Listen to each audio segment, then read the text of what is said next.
Olá, boa noite, tudo bem? Professor Eduardo aqui, passando para dar início ao nosso conjunto de aulas sobre enfermagem do trabalho, certo? Se você é novo aqui no canal, por favor, se inscreva, né? E comente aqui embaixo, caso tenha alguma dúvida ou sugestões ou críticas são sempre bem-vindas, tá certo? Então, seja um apreciador do conteúdo aqui do canal. Bom, hoje nós vamos falar um pouquinho sobre história da enfermagem do trabalho, como essa disciplina se iniciou, tanto no Brasil como no mundo, e depois vamos fazer uma rápida análise sobre como é importante nós conhecermos a história da profissão que nós atuamos para que nós possamos trabalhar, né, os problemas e as dificuldades que nós temos atualmente, certo? Então, por muito tempo a enfermagem foi exercida de maneira empírica. Essa maneira empírica significa de maneira subjetiva, né? Sem tanta base científica nos primórdios, né? Então nós temos aí as mães, os sacerdotes, feiticeiros, religiosos, entre outros, certo? E aí a nossa profissão foi permeada por muitos obstáculos, tá?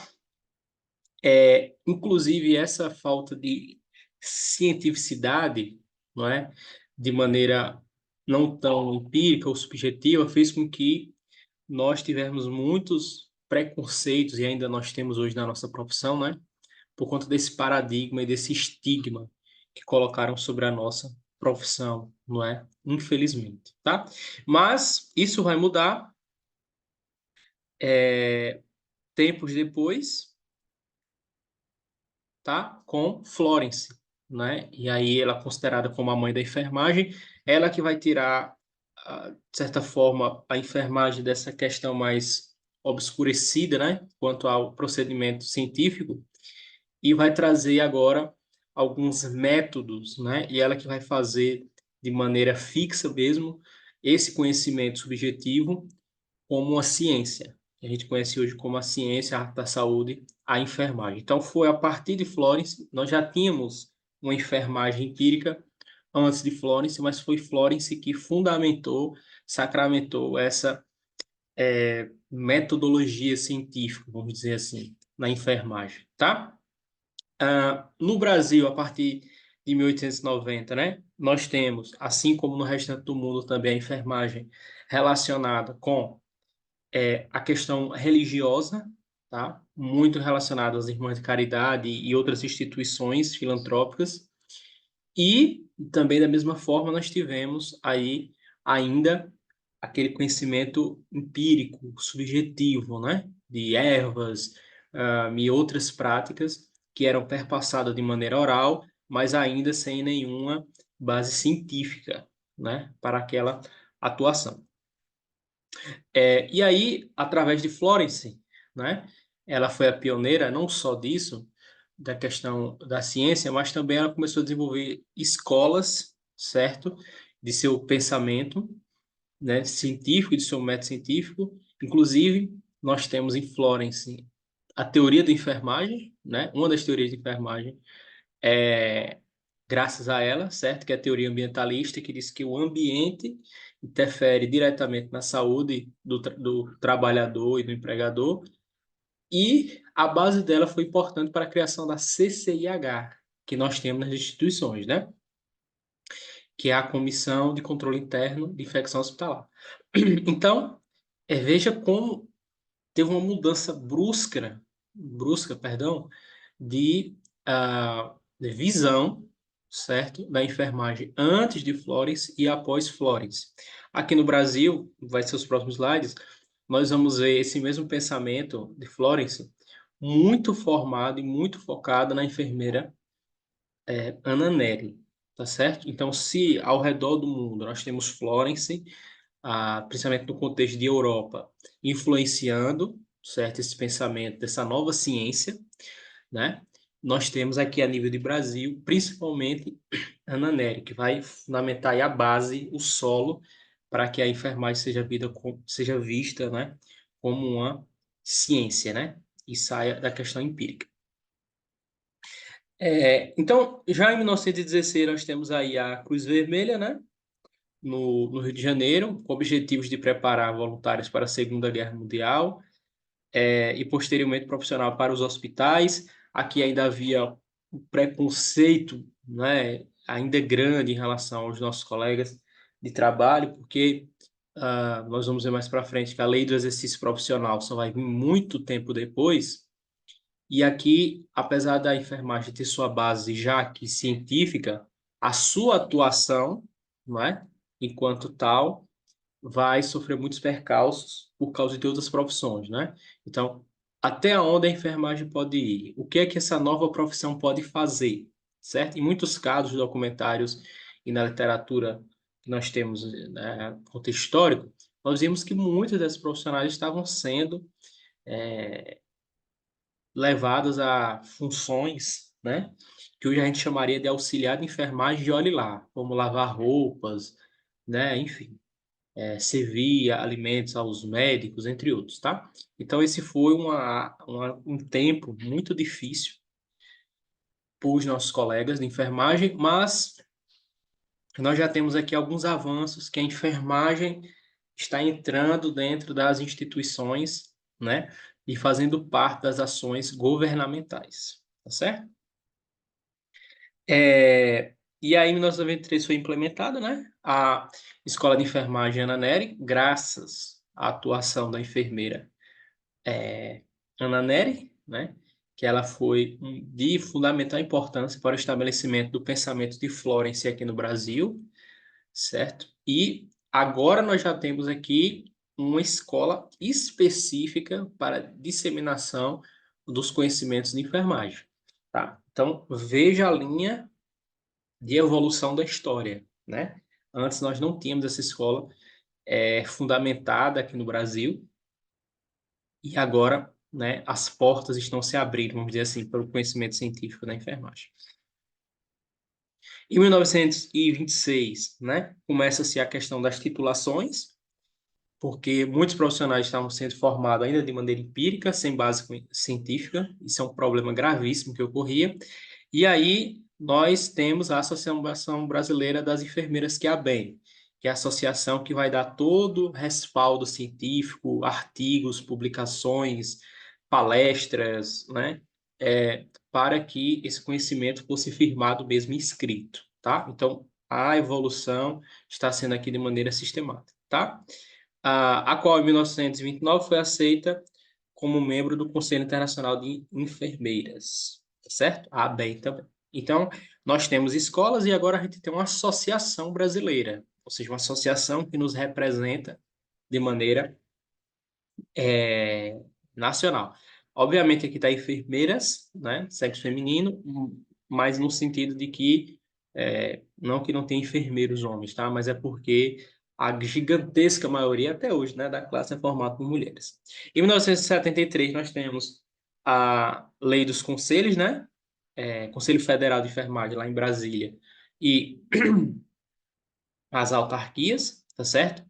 E vinculados ao Ministério do Trabalho e da Previdência Social. Então, agora, além da Associação Brasileira que nós temos de caráter científico, artigos, publicações, nós temos agora o Conselho Federal, que vai nos representar legalmente, certo?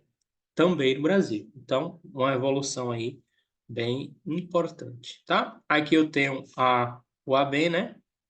Bahia, desde 1948, e nós temos os nossos conselhos de classe, o Conselho Federal de Enfermagem e o COREN, que seria o Conselho Regional de Enfermagem, tá? Tanto é que, como vocês sabem, nós temos a anuidade, né, que deve ser paga, para que esses conselhos, né, consigam fiscalizar, mas não só fiscalização, tá, pessoal? Eles são muito importantes para a criação de pareceres, tá? Entre outras disposições, tá certo? Então, o Conselho Regional é relacionado aos estados, então, COREN Pernambuco, COREN Bahia, COREN Sergipe, e COFEM, Conselho Federal, um único COFEM, situado em Brasília, tá? Com o presidente. Então, em relação ao trabalho, né? Desde o início nós temos a RENAST, Rede Nacional de Atenção Integral à Saúde do Trabalhador, aqui no Brasil, E nós precisaríamos, naquele tempo que começou, de um profissional que fosse focado, né, principalmente na prevenção de acidentes de trabalho, que eram índices gigantescos, tá? E uma das profissões, óbvio que há vários, né, como vocês sabem, que vai ter a sua atuação principalmente na prevenção primária é a enfermagem, tá? Então a enfermagem foi inserida dentro da rede de atenção à saúde do trabalhador, né, graças a Deus, e nós somos um dos principais profissionais que trabalham com a prevenção, né, de agravos ao trabalhador, tá? Inclusive tem a política, depois se você quiser pesquisar de maneira gratuita, tem o RENAST, né? A rede nacional, a portaria do Ministério da Saúde, né? Do governo federal, grátis em PDF, né? Basta pesquisar no Google, tá? Recomendo fortemente. No Brasil, depois da RENAST, nós também tivemos desenvolvimento da Sereste, tá? Que são os centros de referência. O RENAST ele age de maneira nacional, articulando, mas nós precisamos de redes locais de atenção, tá? Então, ele vai trabalhar ali junto com o SUS, também lembrando dos princípios do SUS, que esses trabalhadores vão estar recebendo essa atenção. Então, equidade, né? Integralidade, universalidade, né? Entre os outros princípios, certo? E vai ser incorporado aí. Então, tem o apoio à investigação de maior complexidade, de acidentes. Nós temos hoje uma rede muito forte de suporte de dados, tá? Que é o Informa SUS aqui, como nós temos. Então, o número de agravos, quais são as áreas do agravo, tá? Então, tudo isso hoje a gente tem digitalizado, certo? Acesso à realização de convênios de cooperação técnica, tá, com parceiros, subsidiar a formação de políticas públicas, certo? Então, as políticas públicas elas estão sempre sofrendo renovações e ampliações, tá? Porque cada vez mais aparecem novos desafios para os trabalhadores e fortalecer a articulação entre a atenção básica, de média e alta complexidade. Então, atenção integral, tá? Ou seja, o trabalhador ele passa pelas três, né, áreas de atuação de saúde a ele. Então, básica, atenção básica, né? Atenção médica de alta complexidade se ele precisar. Quem vai estar fazendo essa articulação é o Sereste, tá? Inclusive, pesquisem se quem está assistindo esse vídeo, se na sua cidade ou região, aonde fica o Sereste, na macro região, tá? Então, a gente tem algumas principais leis também que são muito importantes. Nós temos a Organização Internacional do Trabalho, que é OIT, certo? E segundo o governo federal, dados de 2007, nós temos cerca de 5 milhões de acidentes de trabalho no mundo inteiro, por ano, tá? Então, é um número altíssimo que nós temos que evitar, certo? Então, lembrando aqui, focando agora na saúde do trabalhador, nós temos uma problemática grande quando nós falamos desse trabalhador, principalmente ali na época da Revolução Industrial e da modernização dos vínculos trabalhistas nos Estados Unidos, Inglaterra, entre outros países, em que as condições de trabalho eram precárias. Consequentemente, o número de acidentes e de óbitos também eram extensos, tá? Então, é aí que foi criado as principais leis ao redor do mundo, tá certo? Então, nós temos a Lei 8.213 de 91, que dispõe sobre os planos da Previdência Social. Se você estuda história do SUS e história da enfermagem de trabalho ao redor do mundo, você vai lembrar que Previdência Social nos vínculos trabalhistas é um conceito relativamente novo. Nós não temos esses conceitos desde os primórdios, não, certo? E aí, para proteger a, o futuro, vamos dizer assim, desses trabalhadores, foi criada a Previdência Social, né? Então, aquele que ocorre por exercício profissional da empresa, né, o acidente, ou ainda exercício do trabalho dos segurados especiais, provocando lesão corporal, perturbação funcional que cause a morte, perda ou redução da capacidade do trabalho permanente ou temporária. Então, nós temos agora uma lei que vai nos resguardar sobre o acidente de trabalho e sobre como a empresa, né, e o governo federal, através do Ministério do Trabalho, vai estar protegendo esse trabalhador, tá certo? Nós temos aqui no artigo 20, inciso 2º, né, que é considerado também acidente de trabalho, a doença profissional desencadeada pelo exercício do trabalho, certo? Seja ele direto ou indireto. Então, por exemplo, um acidente de burnout pode ser desencadeado com problema de saúde mental, tá? Desse trabalhador, ainda que não diretamente com o vínculo dele. Ainda assim é considerado acidente de trabalho, tá certo? Então, nós temos outros exemplos aqui, ó. Desabamento, inundação, incêndio, atividade prestada fora do local de trabalho, não é? Então, são várias os itens que são considerados acidente de trabalho no Brasil. Nós temos, então, também com as leis, eles asseguram que a empresa tem a obrigação de fazer a comunicação via CAT, que é o comunicado de acidente de trabalho, né? E esses dados vão ser protologados e vão ser arquivados, né? Anexados, perdão, através do SINA, tá? Que é um sistema de informação do governo federal, tá certo? Esses mesmos dados vão ser futuramente utilizados como prevenção primária, né? Ao redor do Brasil, com os Serestes, que tem essa responsabilidade para que novos acidentes não aconteçam. Então, aqui está o anexo, certo? A empresa é responsável e ela tem que anotar todas as informações desse acidentado. Aqui está o SINA, tá? Bastante utilizado, ficha de notificação no Brasil, tá?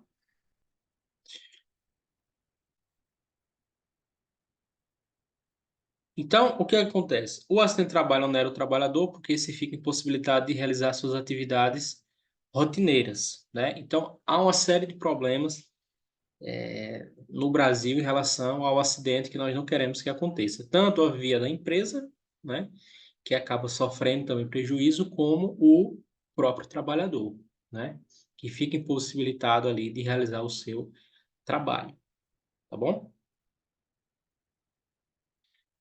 Também é dispendioso, né, para redução em seu quadro de profissionais. Então, um grupo grande de acidente de trabalho em uma empresa é complicadíssimo, porque você tem que repor o número de profissionais e nem sempre aquele quadro de profissionais que são repostos, eles têm uma expertise, né, uma experiência também maior para desenvolver aquele trabalho. O que vai gerar a sobrecarga dos outros trabalhadores, que estão saudáveis, tá? Então, veja que nós tratamos acidente de trabalho como um problema global.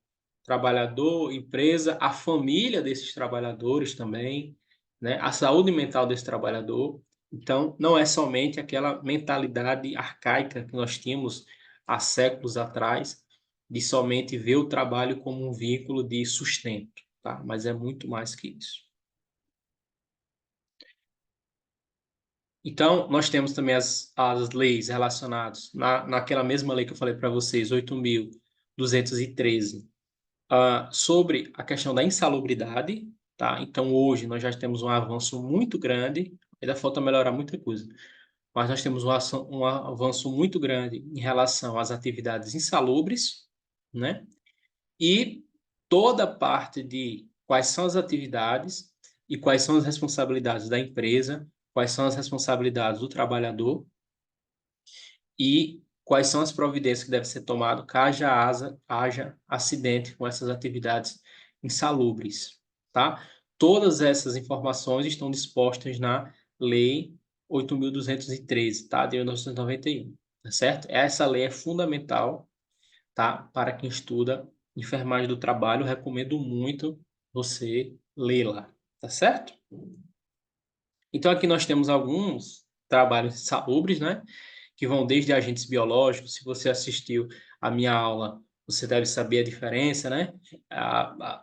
Os riscos, né? Marrom, amarelo, vermelho, certo? Cada um desses está catalogado. Então, nós temos agentes químicos, a poeira do amianto, a exposição ao benzeno, né? Que pode desenvolver dermatoses, entre outras doenças, vibração, calor, fio, barulho, radiação. Então, esses são alguns dos trabalhos insalubres. que eles são catalogados pela lei e todos eles têm um adicional, tá? Também baseado na lei e EPIs, trabalho de segurança para que eles não se acidentem. Então é isso. Espero que você tenha gostado dessa primeira parte da aula, né? Como a enfermagem ela não trabalha diretamente com os acidentados em si, com previdência, então eu aqui trouxe um panorama geral para que você entenda que esses trabalhadores têm uma lei específica para eles, certo? E quais são os principais benefícios que essa lei o trouxe. Nós também conversamos sobre como a enfermagem se desenvolveu no Brasil, como ela entrou na saúde do trabalhador e qual é o papel dela hoje. Como eu falei, principalmente prevenção primária, tá? Nas próximas aulas, nós vamos dar sequência a esses conhecimentos, tá? E principalmente a parte de biossegurança, certo? E como essa biossegurança é fundamental para a equipe de enfermagem. Bons estudos, qualquer dúvida, deixa aqui nos comentários.